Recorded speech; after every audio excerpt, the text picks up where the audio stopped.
Hi, I'm Peter Edwards from Blues Tutors. We teach children of all ages, right from primary school to degree level, and we find the highest quality tutors. And today I'm going to teach you some maths.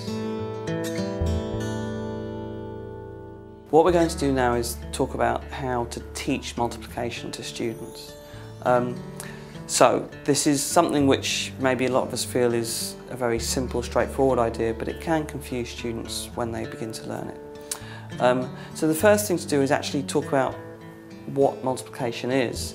For a student, when they first see, say, 2 times 3, they won't fully understand what it is. But if you tell them that it is 2 3s, that makes more sense to them.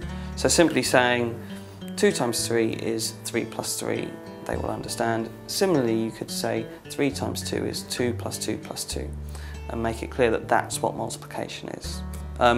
Something that's very interesting, which maybe a lot of students don't know, is that if you were to say to them, well, why is 2 times 3 the same as 3 times 2?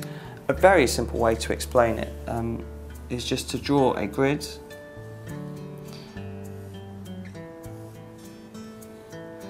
Now, this grid could obviously, if we say that the columns are 2 and the rows are 3, this would represent 2 times 3.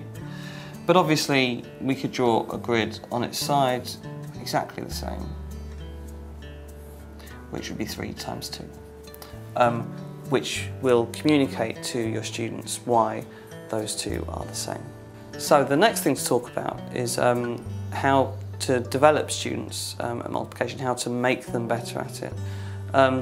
And there's no real big secret to this. What they need is practice. You need to give your students lots and lots of practice so that they become familiar with multiplying two numbers together.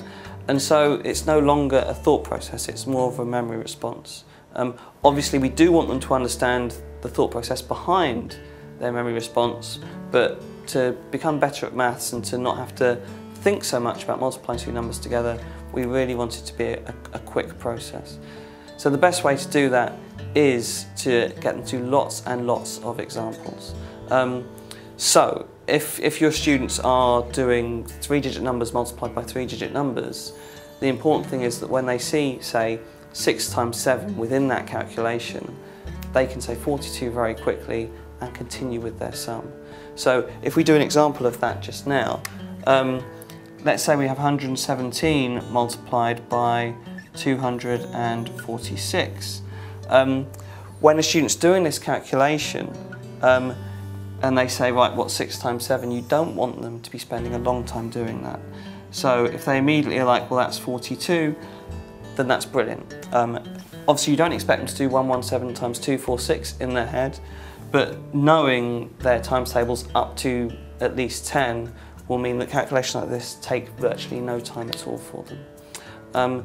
So that's really it. If you're teaching multiplication from scratch, you really want to explain the basics and then give your students lots and lots of examples to make sure that they're practiced in doing those very simple, quick multiplications.